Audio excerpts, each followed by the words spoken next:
Pinapuntahan doon sa pamangkin niya pero hindi naman palagi Bago doon. niya tirahan, laupan niya ng insinso. Sabi ko, ayoko naman tumira doon. Ang laki. Ang laki bahay niya doon. O haunted house na yun. Yan yung ano niya, yung nag-abroad siya sa Qatar. Saan siya may bahay sa ano? Sa Leyte. Sa Leyte. May bahay siya doon. Laki. Tapos, may aircon pa.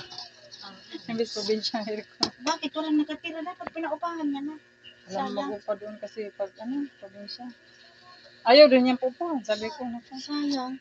Sabi nga niya, Kahit kapatid niya di man lang nagtira. Masisira ang bahay Hindi kasi man. pag walang nakatira. ano lang, yung kung napuntahan ng pamangkin niya, pamangkin niya. Pamangkin niya. Napuntahan ng pamangkin niya.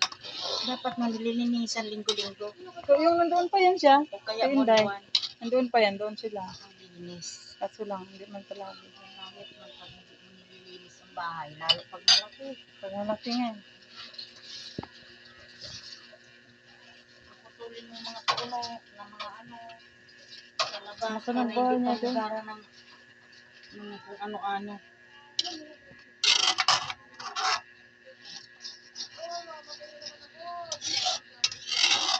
Sabi ko, sayang lang, walang makatira. Tapos yung yung lupa niya, space ang laki din.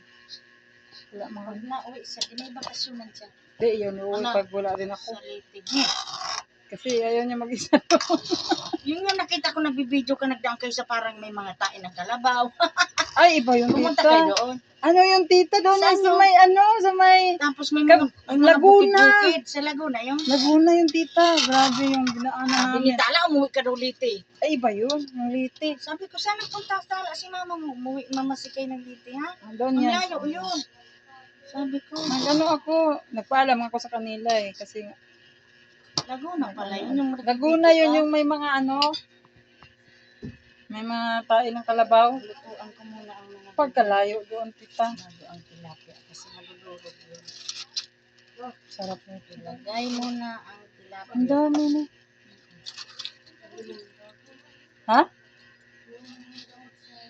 Ano, nagtatay ka, Angel? Ha? Diyos, may ako Nagtatay doon. ka na ng manggay.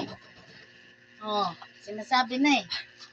Baka ang kinain mong mangga, yung mga nainitan, Mamaya, may uod na yung kinain mo. hindi yung mga nainitan na bilad. Hapon. Sabi ko sing huwag kang kakain ng manggang na Akin na bilad. yung ko. Dapat May 100 doon kunin mo. pinalamig mo muna. Imodium. Mayroon pa yata dyan imodium isa. Dyan oh. Sobrang init pa naman. Sa kulay Mamaya green. ko nabili. Sa kulay green, hanapin mo. Yung maliit lang siya. Kasi nung nagtayin ako, nag-inom din akong imodium. Bili-bili ako niyan eh. Isang banig-banig. May maliit dyan na imodium. Yung tira ko nung nagtayin rin ako. Ang sarap. Ang sama pa man din pag nagtataid.